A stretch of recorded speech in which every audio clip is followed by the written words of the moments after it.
Mesdames et messieurs, bonsoir et bienvenue à votre première émission Reflet d'ici de 2016. Notre journaliste Mirko da Silva a rencontré M. Jean-Guy Boudreau pour parler de l'activité organisée par les Chevaliers de Colomb pour les 50 ans de mariage des gens de Grande-Rivière et de Sainte-Thérèse de Gaspé. Bonsoir, M. Jean-Guy. Salut Marco, ça va bien? Ça va très bien, vous? Ça va superment bien.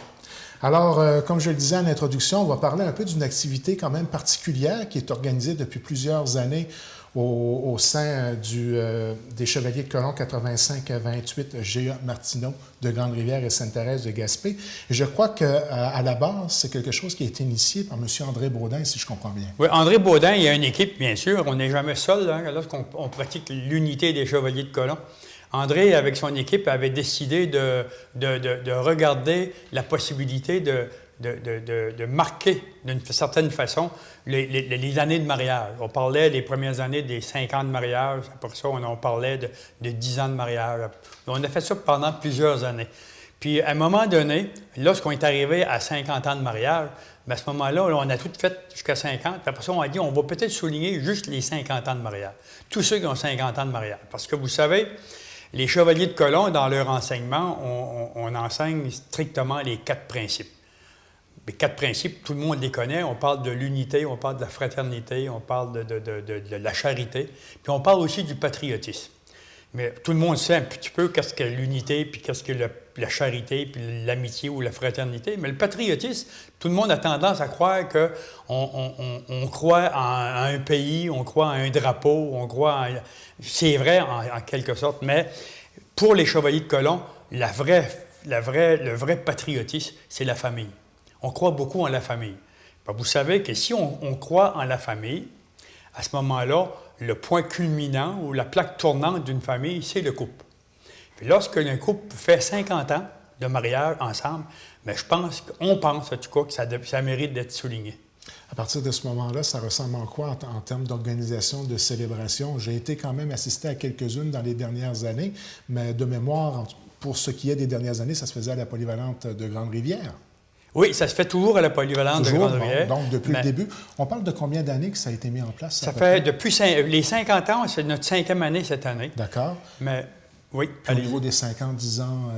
Non, ça, on n'y touche plus. On va toucher strictement. Ça a duré presque une dizaine d'années. Donc, ça fait à peu près 10 une quinzaine d'années que ça dure. Ouais. Mais il faut dire aussi que c'est une longue... Vous parlez d'une préparation. C'est une longue préparation. Dans le sens qu'il faut aller voir dans les presbytères tous ceux qui sont mariés l'année, il y a 50 ans passés. Puis il faut vous dire qu'il y a 50 ans passés, il y en a beaucoup qui sont plus là par la mort, à cause de la mort. Il y en a qui sont divorcés et qu'on ne peut pas fêter le couple parce qu'ils sont divorcés. Puis aussi, il y en a qu'on ne peut pas rejoindre parce qu'on attend, on a pu. Il y a des noms là, que j'ai vus cette année. Pour vous donner une petite idée, là, on avait 55 personnes qui sont mariées il y a 50 ans passés, comme cette année. Là. Mm-hmm. Puis sur 55, on a pu en retrouver à peu près une douzaine. Puis sur 12, il y en a 5 qui a dit oui, on y va.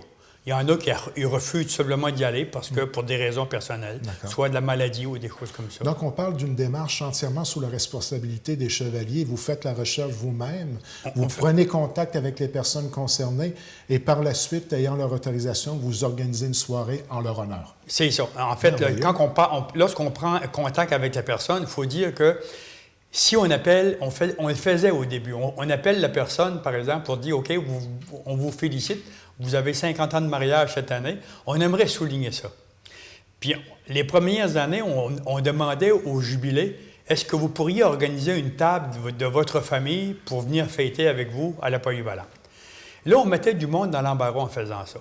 Parce que, bien souvent, les jubilés avaient déjà été fêtés au mois de juillet. La famille avait déjà fêté leurs parents. Aller leur demander une deuxième fois de les fêter, c'est un petit peu trop le demander. On a changé notre fusil d'épaule cette année. Là, on leur demande, est-ce qu'il y a quelqu'un de la famille, une fille ou un frère ou un ami, qui pourrait peut-être prendre la responsabilité d'organiser la table? Là, ce n'est pas le jubilé qui va l'organiser, c'est un membre de la famille qui va l'organiser pour eux autres. Puis on a mieux réussi cette année en faisant ça comme ça. Et puis, au point de vue de la recherche, ça fonctionne de cette manière-là. Et la façon, j'imagine, de pouvoir avoir une idée des plus précises de ce à quoi ça peut ressembler, on a eu la chance d'avoir accès à certaines photos des années passées, et plus particulièrement de l'année 2015. Donc, ce qui vient de se passer, c'était quelle date en 2015? C'était au mois de novembre, c'était le 26 novembre, si je me trompe fin pas. novembre. En tout cas, c'est à peu près comme ça, je ne me rappelle plus de la date. Et on va avoir le plaisir de pouvoir regarder ensemble certaines photos qui ont été prises lors de la soirée. On va pouvoir aussi découvrir ensemble l'ambiance. Et puis... Parfait, on pourrait même vous expliquer les photos. C'était le 15 ou le 16 novembre, si je me rappelle bien. 15-16 novembre, Oui. Bon, d'accord. On va y aller avec quelques photos et on va commenter au fur et à mesure. Bien, faut vous dire que lorsque les jubilés, on les rencontre premièrement à l'église pour la bénédiction de leur mariage. Puis il y a une messe juste avant la cérémonie. Donc, là, on voit les jubilés. Mon voisin. Ah oui, Théo aussi, oui. Théo aussi, oui. Puis il y avait la sœur de Jean-Louis Maugé. On va peut-être les voir à un moment donné, coupe par coupe, tout à l'heure. D'accord. On va voir. Là, c'est un certificat que le conseil GE Martineau a remis en collaboration avec le 4e degré, comme quoi qu'on apprécie beaucoup le 50 ans de mariage. Là, on faisait un petit peu les farces de cette soirée-là. Tout le monde sait que 50 ans de mariage, ça ne se passe pas comme ça. Il y a des petites frictions dans les couples, il y a toutes sortes de choses. Mais d'avoir enduré un et l'autre pendant 50 ans, ça mérite d'être souligné. Tout à fait, tout à fait. Là, on voit les serveurs. On a un souper là, grandiose. Hein? On était, jusqu'à l'an passé, on était sous la direction de Gaston Lebreu. Tout le monde connaît Gaston Lebreu. Lorsqu'il organise un souper, les serveurs sont tous en ligne. Tout le monde est servi en même temps. C'est un souper là, grandiose. Le souper est gratuit pour les jubilés, bien sûr. Puis après ça, mais c'est un souper qui n'est pas trop dispendieux parce que les chevaliers de colon ne font pas un sou avec le souper.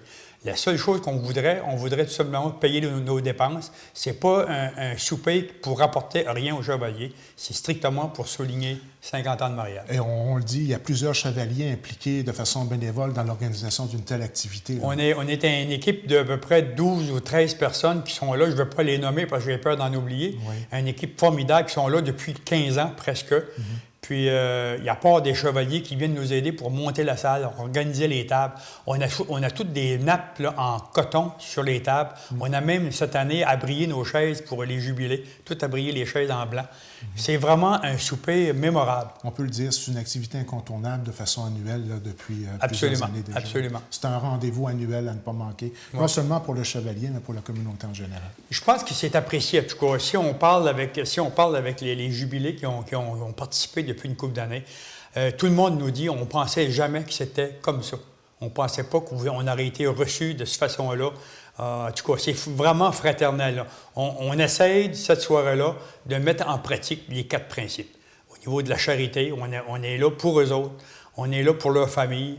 On est là, au niveau de l'unité, là, on se tient tous les chevaliers de colon. Puis là, quand on finit la soirée, là, c'est plus seulement les chevaliers de colon qui se tiennent. C'est tous les jubilés qui sont avec nous autres. Puis on est vraiment une grande famille. C'est ça qui est important. Puis ça donne vraiment un beau message là, sur l'importance justement du patriotisme. Oui, c'est absolument. C'est sûr que les chevaliers de colon, autrefois, il fallait absolument être marié. Si quelqu'un se divorçait, on allait même jusqu'à lui demander de quitter les chevaliers de colon. Aujourd'hui, ça a changé. La religion change, les chevaliers de colon changent aussi. Aujourd'hui, un célibataire, quelqu'un qui est divorcé, peut très bien rentrer chevalier de colon. C'est pas un critère, en fait, là. Mais c'est pourquoi qu'aujourd'hui, là, même, je me pose des questions. On fête les 50 ans de mariage. Mais à un moment donné, on s'est posé des questions. Celui qui est divorcé depuis 30 ans, puis il y a une femme depuis 30 ans, une nouvelle amie depuis 30 ans, même s'il n'est pas marié. Mais c'est vrai qu'on ne peut pas fêter 50 ans parce que ça fait 30 ans qu'ils sont ensemble. Ça prend vraiment 50 ans de mariage pour ça. Mais on ne veut pas dénigrer là, ceux qui ont 30, 35 ans de couple là, avec la même épouse. Là. On ne veut pas dénigrer ça du tout. C'est un record, 50 ans de mariage. Hein. Il faut le souligner, c'est pour ça. Tout à fait. Donc, j'imagine que c'est une activité qui est là pour perdurer. Hein? Absolument. Moi, en tout cas, c'est peut-être pas moi qui va prendre la responsabilité à chaque année. Là. Lorsqu'on approche les 70 ans, on essaie de modérer un petit peu. Mais normalement, je pense qu'il y aura toujours quelqu'un dans les chevaliers de colon pour prendre la relève. Donc, est-ce qu'on a accès à d'autres photos, mon ami le régisseur? Oui, alors peut-être encore un petit descriptif. Oui, ici, on avait le couple M. Jean-Marc Couture et son épouse. Là, elle recevait le diplôme des chevaliers de colon. Ouais, on avait aussi le fidèle navigateur qui remettait le diplôme à Radolphe Couture et Louise Méthode. Je connais Louise parce que c'est ma cousine, là. J'ose pas nommer toutes les femmes parce que je les appelle par Madame Couture ou Madame. Là, on voit Théo et sa dame qui reçoit le diplôme. Ça, c'est les jubilés. Ça, c'est la sœur de Jean-Louis Mongeau avec son mari qui reçoit le diplôme par le grand chevalier Gaston Leblanc. Gaston Leblanc aussi, on avait Valmont, c'est Villemont ou Valmont? C'est Villemont, hein? Je me trompe toujours, Valmont et sa dame, qui reçoit le diplôme par Gaston Leblanc. Là, on voit le groupe des 5 jubilés qui étaient présents cette soirée-là. Vraiment, là, on voit les photos, photos noires et blancs, mais toute l'année qui se sont mariés, ou à peu près l'année qui se sont mariés. Excepté Théo, je pense, c'est une photo qu'il y avait dans ses fichiers. Mais Valmont, c'était une photo de son mariage. On parle on va voir Radolphe Couture. Regardez comment est-ce que Radolphe ressemble à son fils. C'est deux pareils, là. Quand Radolphe s'est marié, c'est vraiment, vraiment beau à voir. C'était une belle soirée. Franchement, là, en tout cas, j'espère l'an prochain, il va sûrement en avoir autant. Puis il y avait aussi M. Lelièvre, qui était assistant directeur à la Polyvalente. Ben oui, M. Armand. Armand Lelièvre avec sa dame. Oui, on ne l'avait pas vu tout à l'heure. Non, franchement, là, c'était... on voit le sourire, tout le monde a le sourire, on sent qu'il y a une ambiance festive. Absolument, absolument. Une certaine fierté aussi que ce soit souligné. Quelque part, c'est vrai que 50 ans, c'est incroyable. Ouais, en tout cas, je peux vous dire que si vous êtes invité, parce que vous avez 50 ans cette année, on va faire l'invitation l'an prochain, ça va fonctionner encore une fois. Mais gênez pas de dire oui parce que vous manquez une belle soirée si vous ne venez pas. Puis les gens de la communauté ont accès à cette soirée-là aussi. C'est ouvert au public. Et puis ne serait-ce qu'y assister en soi, c'est une belle expérience. Oui, c'est ouvert au public. Il y a d'autres activités qui sont très importantes aussi. Hein. Vous savez qu'à tous les mois de janvier, les Chevaliers Colons organisent le fameux souper de bites qui va avoir lieu le 16 janvier. Là, je pense que tous les cartes sont vendues. En tout cas, il y a une très, très forte demande pour ce souper-là. C'est vraiment là, une soirée à ne pas manquer. Puis cette année, encore une fois, aux alentours du 14 de mai, la fête des mères, 14 de mai, on aura le fameux souper d'humour à la Polyvalente, encore une fois, cette année. Donc, une superbe de belle solidarité, tant envers les membres qui font partie des Chevaliers de Colomb que l'impact qu'ils ont directement, que vous avez directement, et je peux le dire moi aussi, je suis chevalier, qu'on a directement dans la communauté. Oui, c'est vrai parce que parfois, on parle beaucoup de l'unité. L'unité, il faut qu'elle se pratique comme n'importe quoi. Hein. Puis en faisant des activités comme ça, là, on reconnaît vraiment les vrais chevaliers qui viennent nous... lorsqu'on dit tantôt, là, on a enseigné les 4 principes à tout le monde, tous ceux qui sont chevaliers. C'est sûr qu'il y en a qui ont mieux compris que d'autres, mais ceux qui ont bien compris, ils sont là. Puis ils sont actifs à 100%. Et c'est avec des exemples qu'on peut voir lors de ces soirées-là, ou même des exemples comme vous, que ça peut nous amener à prendre le chemin et puis à suivre vos traces. Absolument. Essayer de servir avec autant de respect et de solidarité. S'il y a des personnes qui sont prêtes à venir nous aider comme chevaliers de Colomb, c'est plus les critères qu'on avait jadis. Là. Donc, on veut embarquer, on embarque. Peut-être inviter les gens, peut-être à... On peut inviter, demander au grand chevalier. Tout le monde connaît le grand chevalier Gaston Leblanc. Il est là jusqu'au mois de juin. On peut demander, il dit, moi, j'aimerais ça être chevalier avec vous autres. Vous êtes les bienvenus, il n'y a pas de problème. Le seul critère qu'on demande, il faut que ce soit un catholique pratiquant. D'accord. Bien, il faut qu'il croie en sa religion, en fait. Là, parce que le but des chevaliers, c'est de supporter notre Église. Puis si tu ne crois pas en l'Église, c'est sûr que c'est difficile. Ça peut être un peu plus difficile. Donc, M. Boudreau, merci infiniment d'être passé à votre télévision communautaire pour discuter de cette mission importante dans la communauté et surtout souligner cet aspect de porter un intérêt particulier à ceux qui fêtent leur 50e anniversaire. C'est le cas de le dire, c'est très important. Et on vous invite à revenir dès le moment où vous aurez soit des nouvelles informations à donner ou des activités à communiquer à la population. Ce sera toujours un plaisir de vous recevoir en studio. Bien, moi, je vous retourne mes remerciements à la télévision communautaire qui nous permet de montrer au grand public qu'est-ce qui se passe dans notre municipalité. Puis ça, vous êtes très important dans le décor aussi. Merci, M. Boudreau. Parfait.